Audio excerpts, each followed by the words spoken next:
हमें लिजेल और ड्यूक दिखाए जाते हैं जिन्हें लिजेल की मॉम वेलकम करती है और वो कहती है आपके साथ और भी लोग हैं। तो ड्यूक कहता है अगर ये आपको बॉदर कर रहे हैं तो मैं इनको कहूँगा बाहर रुक जाएं। तो उसकी मॉम कहती है नहीं नहीं इनको भी अंदर ले आएं, आप अपने आप को घर पे फील करवाएं। और उसकी मॉम कहती है बाय द वे हमारा ये ऑनर है कि आप हमसे मिलने आए, मेरा नाम है रोज़ेली, मैं लिजेल की मदर हूँ। और वो स्माइल करके ड्यूक को ग्रीट करती है। तो ड्यूक कहता है आपसे मिलकर भी बहुत ज़्यादा खुशी हुई बैरनेस। और लिजेल और ड्यूक इकट्ठे खड़े थे और इनका हाइट डिफरेंस कितना क्यूट लग रहा है। और उसकी मॉम कहती है लिजेल मैं तुम्हारे फादर को बताती हूँ तो ड्यूक को वेटिंग रूम तक ले आओ। तो वो कहती है हाँ ठीक है मॉम मैं ऐसा ही करूँगी। और उसके बाद वो कहती है ड्यूक प्लीज़ इस तरफ आएँ, और ड्यूक कहता है ओके, और वो चलते हुए ड्यूक को देखती है।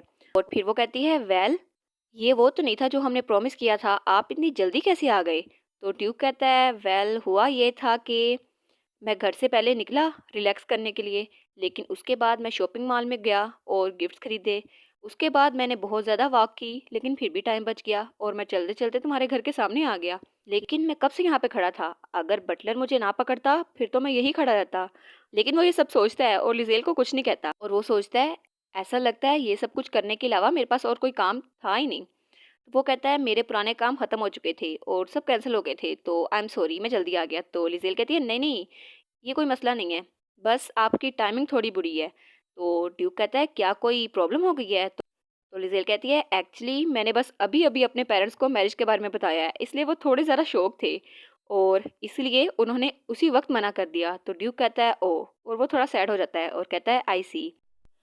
लिजेल कहती है मुझे लगता है ये काफ़ी ज़्यादा मुश्किल होने वाला है क्योंकि मेरे फादर इसको कभी एक्सेप्ट नहीं करेंगे। और वो ड्यूक की तरफ देखती है तो ड्यूक उसकी तरफ देखता है। तो वो कहती है मुझे लगता है आपको बस आज हेलो कहना चाहिए।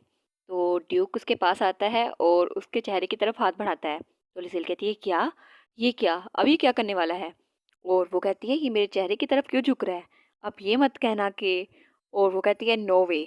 तभी ड्यूक उसके चेहरे से बाल पीछे हटाता है क्योंकि उसके मुंह के पास ही बाल था। तो लिसेल कहती है क्या। तो ड्यूक कहता है तुम्हारे बाल तुम्हारे मुंह में आ रहे थे, मैंने तो बस उन्हें पीछे हटाया है। तो लिसेल कहती है ओ अच्छा, और बेचारी का शर्मिंदगी से बुरा हाल था। वो कहती है शायद मैं पागल हो गई हूँ, मेरा बाल फंसा हुआ था इसी वजह से। और लिजेल कहती है मैंने सोचा था वो लवर्स की तरह एक्ट करेगा लेकिन शायद वो उस टाइप का है ही नहीं। और वो सोचती है मेरा दिमाग ज़रूर इधर उधर होगा, आज तो मुझे कुछ ज़्यादा ही हैंडसम लग रहा है। तो वो कहता है आप मुझे इस तरह घूर क्यों रही हैं। तो वो कहती है आज आपने लगता है कुछ ज़्यादा ही मेहनत की अपने आप पर। तो ड्यूक कहता है क्या ये अजीब लग रहा है। तो लिजेल कहती है बिल्कुल नहीं, लगता है उसको पता नहीं वो कैसा दिख रहा है इसलिए वो मुझसे पूछ रहा है। तो वो कहती है 10। वो कहती है नहीं नहीं आप तो बहुत ही ज़्यादा अच्छे लग रहे हैं। और वो कहती है ऐसी कोई बात नहीं, आप हमेशा की तरह हैंडसम लग रहे हैं। तो ड्यूक वो बेचारा शर्माने लग जाता है, कहता है अच्छा तो ये बात है। और लिजेल सोचती है ओहो तो क्या ये एम्बेरस्ड हो रहा है, ये भी हो सकता है। और फिर लिजेल का डैड वहाँ पर दस्तक देता है और वो मुंह बनाया हुआ था उसने। वो कहता है गुड इवनिंग ड्यूक हेलियोस। और लिजेल और ड्यूक दोनों उसकी तरफ देखते हैं। और फिर हमें वेटिंग रूम का सीन दिखाया जाता है और वो चारों आमने सामने बैठे हुए थे। लिजेल और ड्यूक इकट्ठे बैठे थे और उसके मॉम डैड उनके सामने इकट्ठे बैठे थे। और लिजेल सोचती है मुझे लगता है ये काम नहीं करेगा, मैंने कभी भी फादर को इतने गुस्से में नहीं देखा और मैंने तो इनको इतना मनाने की कोशिश की थी लेकिन लगता है ये मानेंगे नहीं। और उसका फादर बुरा सा मुंह बना के कहता है क्या आपकी राइड अच्छी रही, आपको कोई मसला तो नहीं हुआ। तो ड्यूक उससे भी ज़रा बुरा मुंह और खतरनाक तेवर दे के कहता है बिल्कुल नहीं, ये बिल्कुल ठीक थी। लिजेल सोचती है ये दोनों आंखें मिला के बात क्यों कर रहे हैं, जंग तो नहीं हो रही इनके दरमियान कोई, और दोनों एक दूसरे को घूरी जा रहे थे। और उसका फादर कहता है अगर इसने मेरी बेटी के साथ कुछ भी किया तो मैं इसको छोड़ूंगा नहीं। और ड्यूक सोचता है मैं बहुत ज़्यादा नर्वस हूँ इसलिए मुझे खुद को वीक साबित नहीं करना चाहिए, मुझे आई कांटेक्ट को अवॉइड नहीं करना चाहिए। और वो दोनों एक दूसरे की तरफ घुरी जा रहे थे और लिजेल ड्यूक की तरफ देख रही थी और उसकी मॉम उसके डैड की तरफ देख रही थी। और फिर लिजेल ड्यूक को कोनी मारती है और बेचारा बौखला जाता है। और लिजेल कहती है ओ माई थैंक यू यहाँ आने के लिए ड्यूक, लेकिन आप कुछ कहना नहीं चाहते। तो वो उसके कान में कहती है आप क्या कर रहे हैं, मूड को थोड़ा लाइट करें। और ड्यूक कहता है अच्छा अच्छा। तो वो कहती है अगर ऐसे ही चलता रहा तो हमारा प्लान वो ख़त्म हो जाएगा। तो ड्यूक अपना गला साफ करते हुए कहता है बैरन मैं यहाँ पहली बार आया हूँ इसलिए मैं यहाँ खाली हाथ नहीं आना चाहता था, तो मैंने आप लोगों के लिए एक प्रेजेंट सेलेक्ट किया है। और वो अपने साथियों से कहता है क्या आप लोग प्रेजेंट यहाँ पर रख सकते हैं टेबल पर। तो उसके साथी कहते हैं हाँ सर, और वो टेबल पर आके रख देते हैं। और ड्यूक कहता है ये सिर्फ एक छोटा सा गिफ्ट है तो खुद को प्रेशराइज ना समझिएगा। और जब वो प्रेजेंट खोलता है तो उसकी चमक से लिजेल के फादर और मदर दोनों ही शॉक थे और ड्यूक कहता है ये एक ब्लू डायमंड है, इसको टेयर ऑफ सन कहते हैं और उसमें बहुत ही ज़्यादा कीमती पत्थर थे। और लिजेल भी शौक हो जाती है उसकी चमक देखकर और वो कहता है पिंक डायमंड और कार्चिनिया ब्लेसिंग, इसको फेस्टिवल ऑफ जॉय कहते हैं। और लिजेल सोचती है असली वेराजल की नॉलेज के मुताबिक ये तो दुनिया के सबसे कीमती पत्थर हैं। क्या उसको सच में लगा था वो इतनी छोटी चीज़ और इतनी महंगी चीज़ से अपनी सिंसियरिटी शो कर देगा? और वो हमारी लिजेल की तरफ बड़े प्यार से देख रहा होता है जैसे वो उसे शाबाशी देगी। लेकिन लिजेल वो तो बेचारी डर गई थी। वो सोचती है ये कितना ज़्यादा रिच है और इतना डिफरेंटली कैसे सोच सकता है। और तब लिजेल का फादर उस बॉक्स को बंद कर देता है और वो कहता है मैं इसको नहीं चाहता, तुम इसको वापस घर ले जाओ। तो ड्यूक कहता है क्या? तो उसका डैड कहता है हम लोग अमीर नहीं हैं लेकिन हम लोग इतने भी पुअर नहीं हैं कि हम लोग तुमसे असिस्टेंट लें ड्यूक, और इस सब को वापस ले जाओ। तो ड्यूक कहता है नहीं नहीं ये एक मिसअंडरस्टैंडिंग है, मैंने ये आपको इसलिए दिया क्योंकि।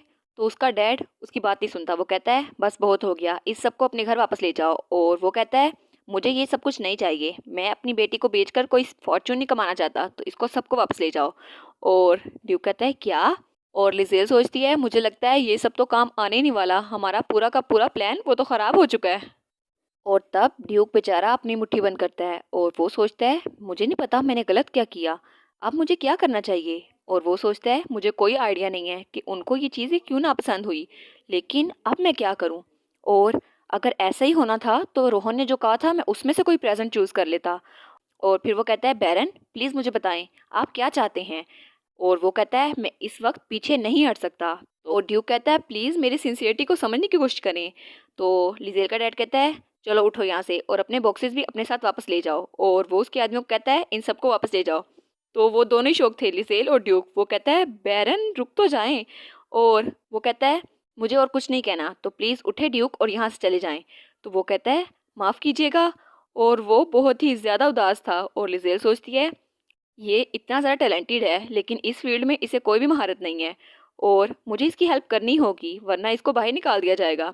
तो वो कहती है मदर फादर ड्यूक कोई ग्रीडी इंसान नहीं है, वो अपनी सिंसियरिटी शो करना चाहते थे है ना ड्यूक। और वो ड्यूक का हाथ पकड़ती है और वो ज़रा स्माइल करके उसको देखती है और वो सोचती है अगर तुम सेंसिबल हो तो वही करो जो मैं कह रही हूँ। और उसने ड्यूक का हाथ पकड़ा हुआ था। तो ड्यूक उसकी तरफ देखता है और कहता है हाथ, इसने मेरा हाथ पकड़ा है। और लिजेल कहती है ना ड्यूक मैं सही कह रही हूँ ना।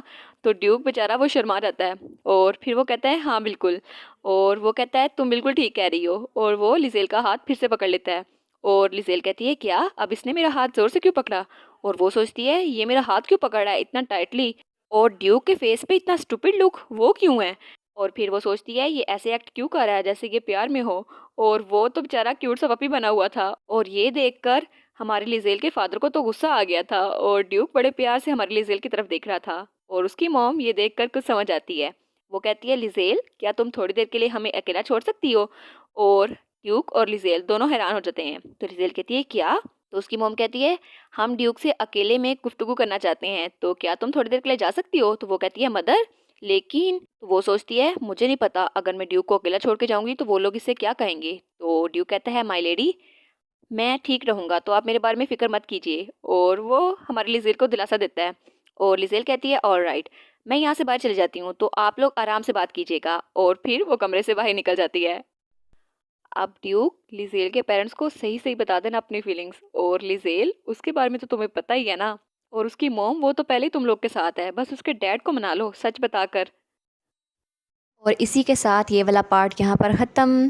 तो आप लोग बताइएगा आपको ये पार्ट कैसा लगा। प्लीज़ लाइक करिएगा, कमेंट करिएगा और शेयर करिएगा। और जो न्यू व्यूवर्स हैं काइंडली वो चैनल को सब्सक्राइब कर दें। और पिछली वीडियोस का लिंक आपकी स्क्रीन पर नज़र आ रहा होगा, तो काइंडली उनको भी चेकआउट कर लें। Thank you so much.